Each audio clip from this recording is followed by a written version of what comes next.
Ngayong October 17, kasama ang buong bersa ng News 5. Narito na ang mga umaaksyong balitang hatid ng Frontline sa umaga. Lalaking kakalaya lang ng kulungan, patay matapos pagbabarilin sa Maynila. Bahagi ng EDSA Annapolis sa Quezon City, binaha dahil sa tumagas na tubo. Presyo ng 1 kilo ng luya, pumalo na sa 350 pesos ang kada kilo. Asong may sakit at nakadextrose pa, itinapon sa basurahan sa Bulacan. Fuel tanker, bumangga at sumabog sa Nigeria. Mahigit 100 patay. At dating One Direction member na si Liam Payne, nasawi matapos mahulog mula sa balkonahe ng isang hotel sa Argentina.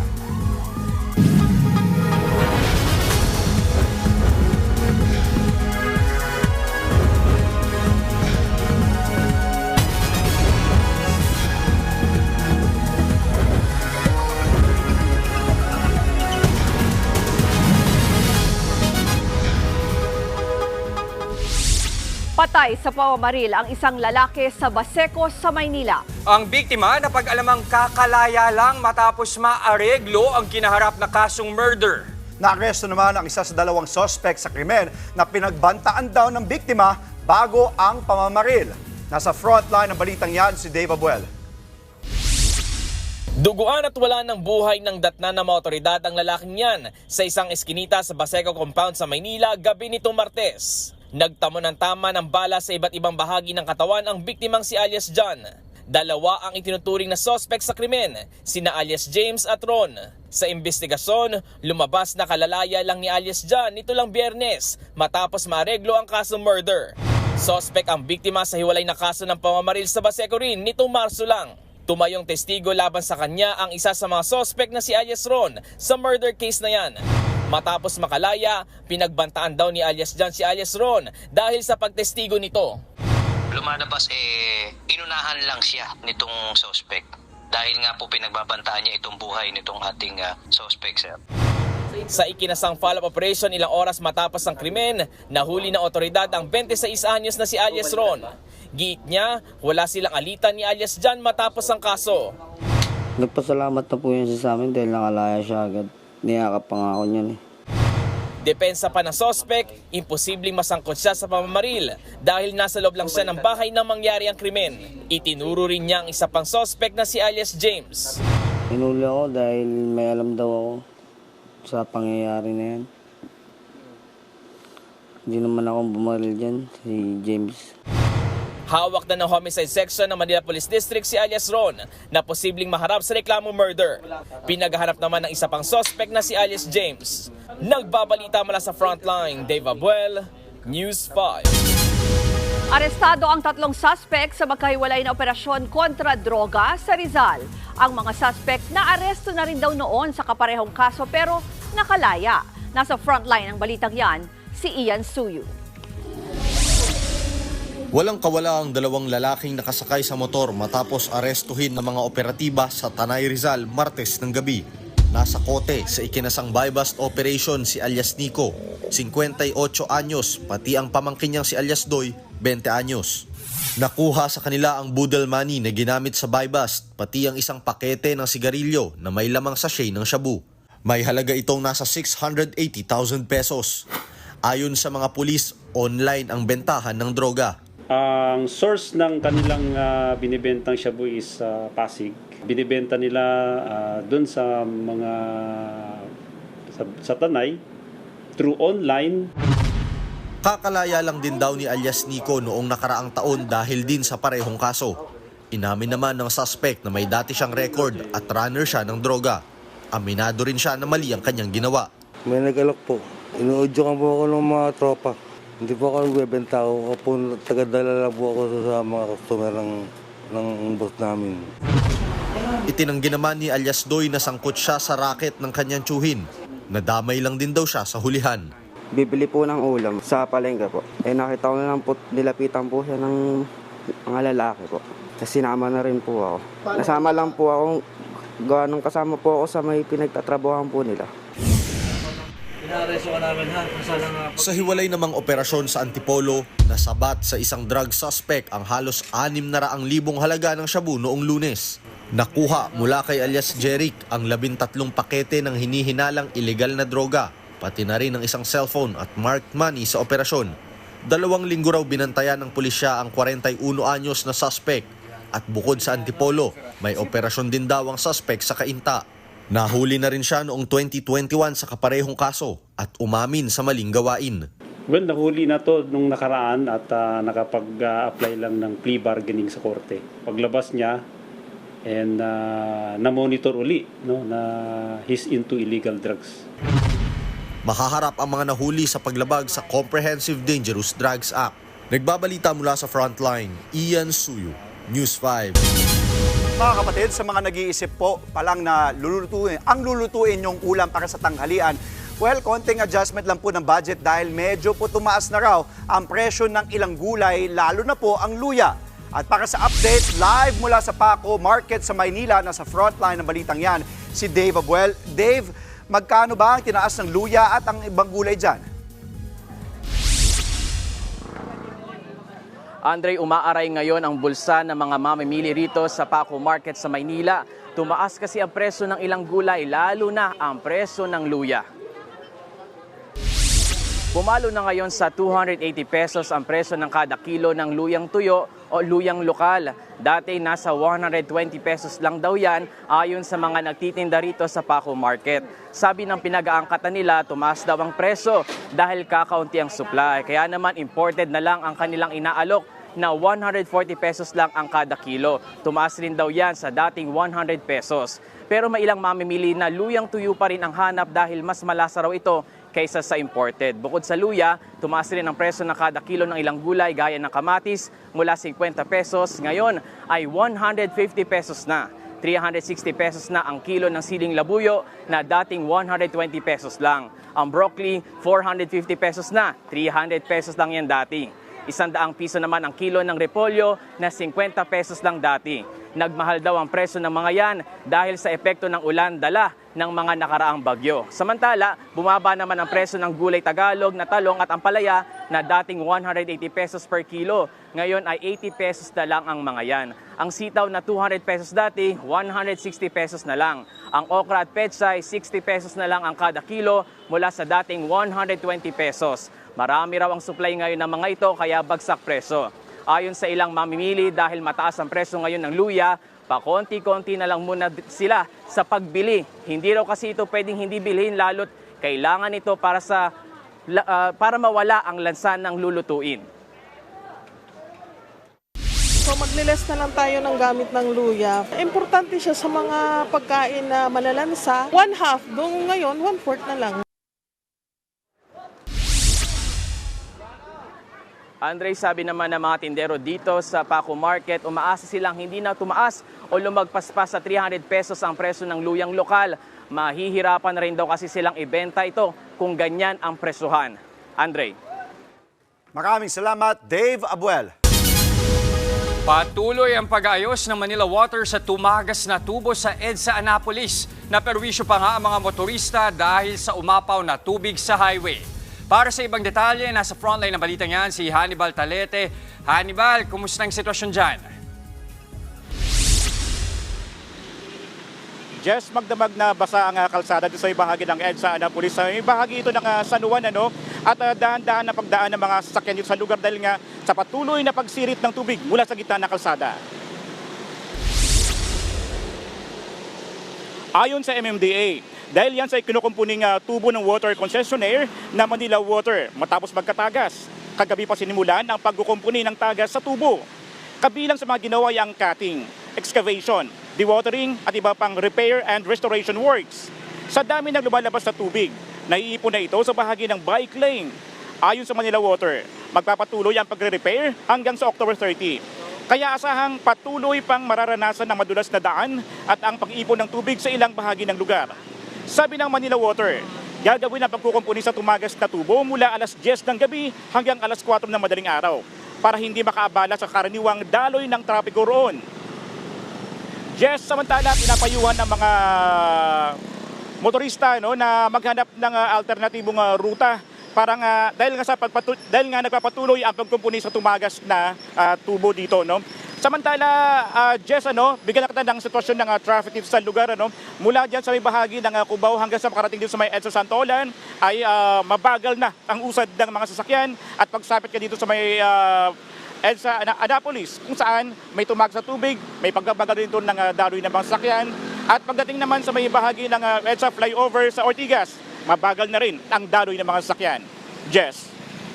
Nagulat mula EDSA Annapolis, maraming salamat Hannibal Talete. Sa ibang balita, balak ding tapatan ng hiwalay na pagdinig sa Senado ni Senator Ronald Bato de la Rosa ang investigasyon ng House Quad Committee kaugnay sa war on drugs ng Administrasyong Duterte. Plano raw maghain ni Senator Bongo naman ng resolusyon para hilingin ang naturang Senate inquiry. Kapag natuloy, isa raw sa iimbitahang resource person sa pagdinig si dating Pangulong Rodrigo Duterte. Matawag natin at pati yung mga kung sino-sino pa yung mga cabinet member niya noon. Malaking posibilidad na mag-attend siya kung kami mag-imbita kasi mas mukhang mas komportable siya dito sa Senado kaysa lower house. Kabilang sina De La Rosa, Go at dating Pangulong Duterte sa mga nadidiin sa pagdinig ng Quadcom. Pero paglilinaw ni De La Rosa, na chairperson ng Senate Committee on Public Order and Dangerous Drugs, hindi naman daw nila kukontrahin sa Senate inquiry ang mga siniwalat sa Quadcom. Gayunman, naniniwala pa rin ang isa sa mga mambabata sa Kamara na hindi magiging patas ang naturang pagdinig. Well, the thing is, he became the Director General of the Philippine National Police during the time of the former president. I would think that he would be more biased than actually balanced in that hearing. Sa ibang balita, nahaharap sa dagdag na reklamo ang mga suspendidong opisyal ng Porac, Pampanga kaugnay ng iligal na pogo roon. Naghain ng reklamong draft ang PAOK at PNP-CIDG sa Department of Justice laban kina Porac Mayor Jaime Capil at Porac Vice Mayor Francis Lawrence Tamayo. Damay rin ang head ng Business Permit and Licensing na si Emerald Salonga Vital at 7 pang konsehal na una nang sinuspende ng Ombudsman. Malaki raw ang kapabayaan nila sa pagtatayo ng Pogo Hub sa Porac. Meron ng mga reklamong human trafficking tsaka ibang illegal activities nangyayari pero hindi naaktuhan po ng alkalde po at mga konsehal po. Dagdag naman ng PAOK, wala pa sa kalahati ng mga Pogo ang kanilang napasasara. 2 buwan bago ang deadline sa Pogo ban sa December. Hamon sa kanila ngayon ang pagdami ng mga underground Pogo. That's the sad reality of this problem. No, they disintegrated into several micro units, and now they have multiplied. Yung mga Filipinos na may mga financial capability, they started their own scamming activities. Pero a good number of these errand or scam farms na tinatawag natin are still being run by mainland Chinese, Taiwanese, and Malaysian Chinese. Muling kinwestiyon sa Korte Suprema ang pagsasauli ng halos 70 bilyong pisong sobrang pondo ng PhilHealth sa National Treasury. Pinangunahan ng Isang Bayan Coalition at iba pang grupo ang paghahain ng petisyon para hilingin ang paglalabas ng temporary restraining order laban sa pagbabalik ng pondo ng PhilHealth. Sa ngayon, 29 billion pesos na lang ang hindi pa naililipat ng PhilHealth sa National Treasury. Pero ayon sa isa sa mga petitioner na si dating Supreme Court Associate Justice Antonio Carpio, labag sa batas ang probisyon sa 2024 General Appropriations Act kung saan pinapayagang gamitin ang sobrang pondo ng mga government-owned and controlled corporations o GOCC, gaya ng PhilHealth, sa mga unprogrammed appropriations o yung mga nakalinyang proyekto na wala pang pagkukunan ng pondo. The Constitution is very clear. No law shall be passed authorizing the transfer of appropriations. Baka by the time na marinig ito, mabista pala sa January or by the time the case or petitions are resolved, magiging moot and academic na ubos na yung kinihingi nilang bilyones papuntang national treasury. Mauusog na ang pagbubukas ng mga mall sa Metro Manila sa susunod na buwan bilang paghahanda sa Christmas rush. Nagkasundo ang MMDA at mga mall operator na alas 11 ng umaga na magbubukas ang mga mall sa rehiyon. Magsisimula po yan sa November 18 hanggang mismong araw ng Pasko. Inaasahang makakatulong ito sa pagpapagaan ng trapiko ngayong Christmas season. Depende naman na raw sa mga mall operator kung anong oras sila magsasara. Ginawa na po namin November 18 para makapag-last hurrah kayo sa weekend ng 15, 16, and 17. So, kung mag-mall wide sale po kayo dyan sa last weekend na yan na allowed, gawin nyo na po at makapag-abiso po tayo sa ating mga kababayan. Susunod, mag-inang tumatawid ng kalsada sa Laguna, nasa pool ng motorsiklo. Asong may sakit na nakadextrose pa itinapon sa basurahan sa Bulacan. At One Direction member na si Liam Payne pumanaw na matapos mahulog mula sa isang balcony sa Argentina. Yan at iba pang mga balita at impormasyon sa pagbabalik ng Frontline sa umaga.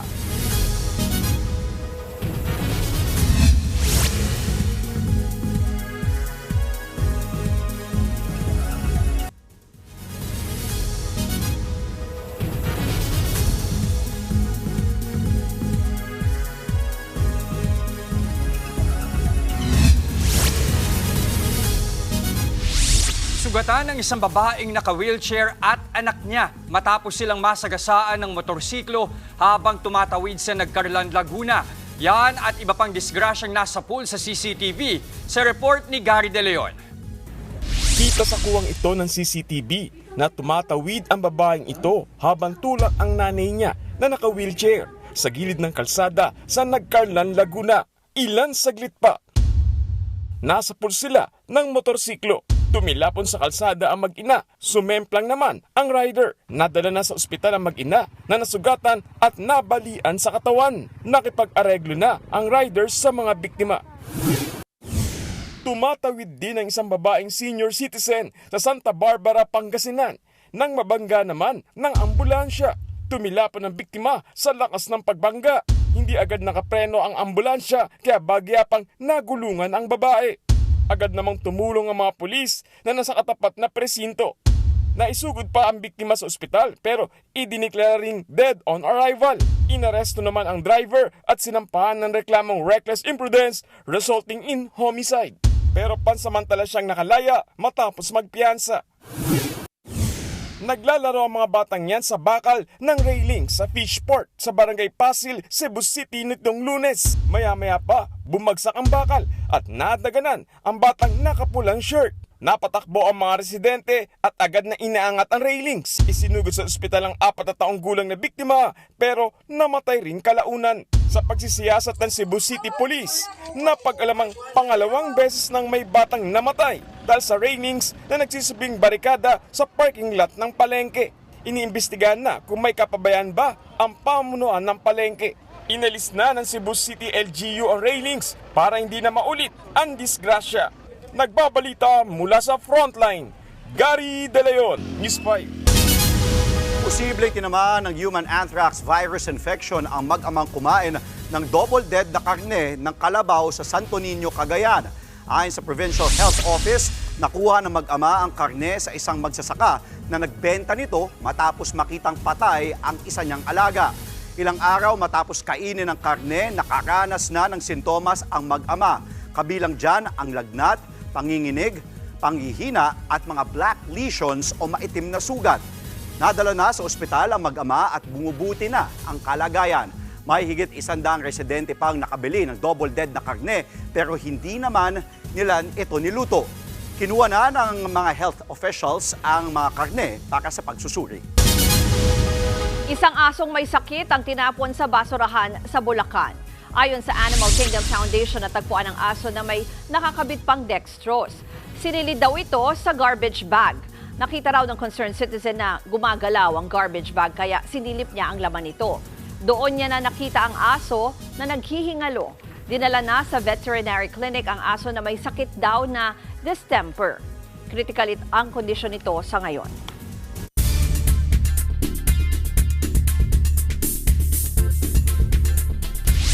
Nasa pool sa CCTV ang pagsiklab ng isang truck na may kargang langis sa Iran. Sa Nigeria naman, sumampa na sa 100 ng nasawi sa pagsabog ng oil tanker. Nasa frontline ng balitang yan, Simon Gualvez. Nagngangalit na apoy at makapal na usok. Yan ang dinatna ng mga residente ng puntahan ng isang oil tanker na bumangga at sumabog sa Nigeria nitong Martes ng gabi. Sa paligid ng kalsada, nagkalat din ng maliliit na sunog mula sa natapon na langis. Ayon sa ulat, nawalan ng kontrol ang driver at sumalpok ang truck. Agad namang sumugod ang mga residente para tumulong sa pangungulekta ng langis na bumuhos sa kalsada. Yun nga lang, nauwi ito sa pagkamatay ng 147 tao. 50 pang residente ang sugatan sa insidente at isinugod sa ospital. Tanaw kahit sa malayo ang apoy at usok na lumamon sa isang storage tank ng krudo sa La Salina Oil Terminal sa Venezuela.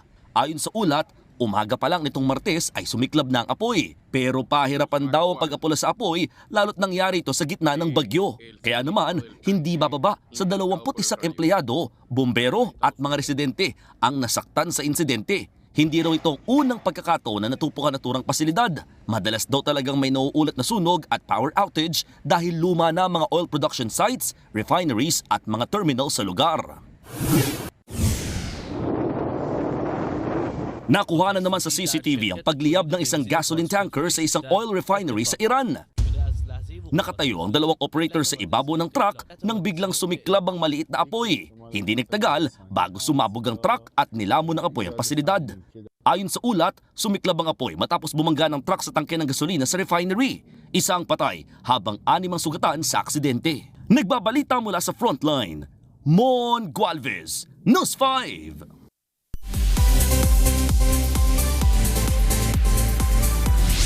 Umanaw na po ang dating One Direction member na si Liam Payne. Sa ulat ng local media, nahulog si Payne mula sa ikatlong palapag ng balkonahe ng kanyang hotel room sa Buenos Aires sa Argentina.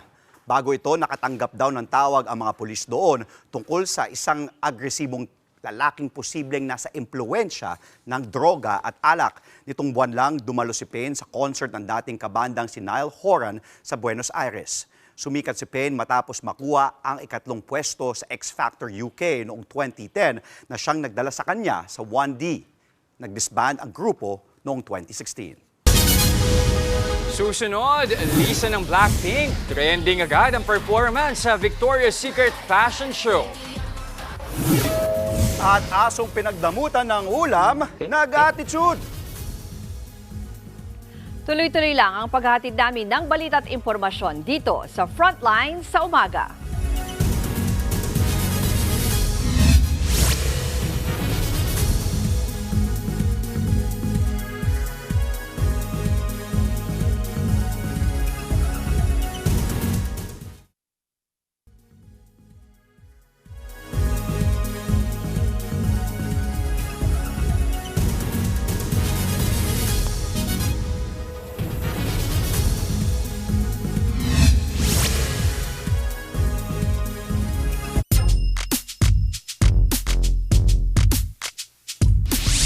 Isang panalo na lang ang kailangan ng TNT Tropang Giga para makaabante sa PBA Governors Cup Finals. Tabla naman ang isa pang semifinal series sa pagitan ng sister teams na San Miguel Beermen at Barangay Gin Kings. Nasa frontline ng balitang yan, si Ian Suyu.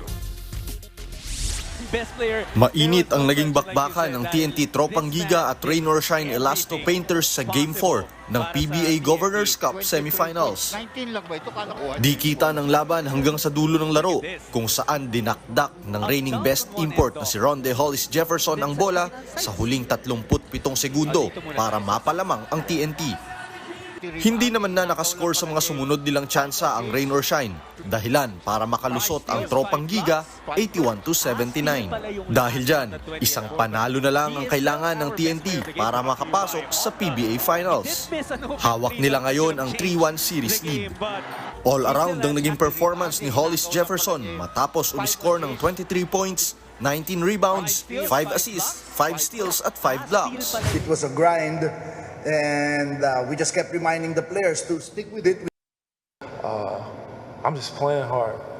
At the end of the day, when it comes down to it, X's and O's, like you said, they know what we want to do, we know what they want to do. I'm just playing hard. Sa isa pang laro, itabla naman ng San Miguel Beermen ang serye kontra sa Barangay Ginebra Gene Kings. Na kontra ng San Miguel ang ibinagsak na 49 points ng import na si Justin Brownlee. Gumamit sila ng mainit na third quarter para makabuo ng 14 puntos na bentahe na hindi na nila pinakawalan sa huling yugto. Final score, 131-121.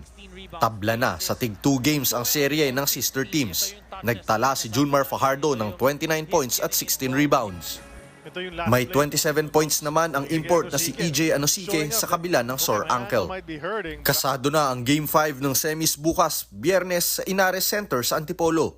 Susubukang isara ng TNT ang serye kontra Rain or Shine, habang maglalaban naman ang Ginebra at SMB para sa 3-2 series lead. Mapapanood din ang mga laro sa PBA Rush, RPTV at Pilipinas Live app. Nagbabalita mula sa Frontline, Ian Suyu, News 5.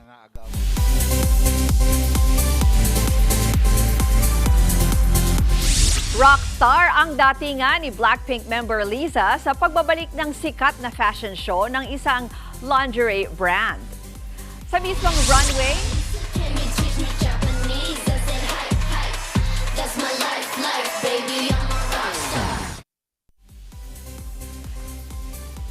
pinalakpakan nga po ang galing ni Lisa sa pagpo-perform ng kanta niyang Rockstar. Hindi lang kumanta, rumampa rin si Lisa habang suot ang sarili niyang wings. Inabagan din ang pagbabalik ng ilan pang supermodel sa nasabing show tulad nina Gigi Hadid, Behati Prinsloo, Kate Moss at iba pa. Isa rin sa highlight ng show ang performance ng music icon na si Cher. 2018 pa nang huling idaos ang nasabing fashion show.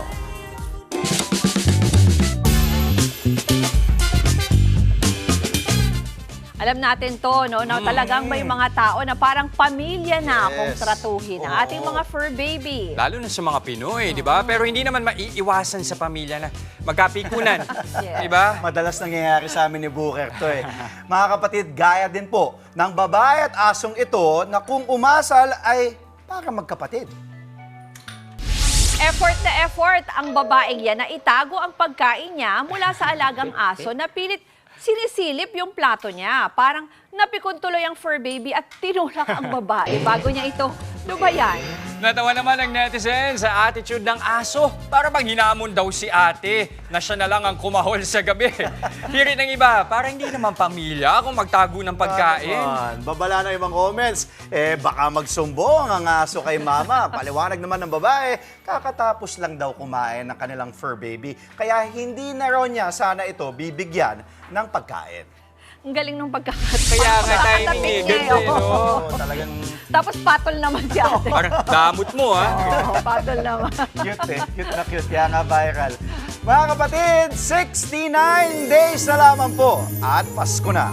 At yan ang mga impormasyong dapat ninyong malaman. Mga balita para sa may alam at may pakialam. Kami ang inyong mga kasangga sa Frontline sa umaga.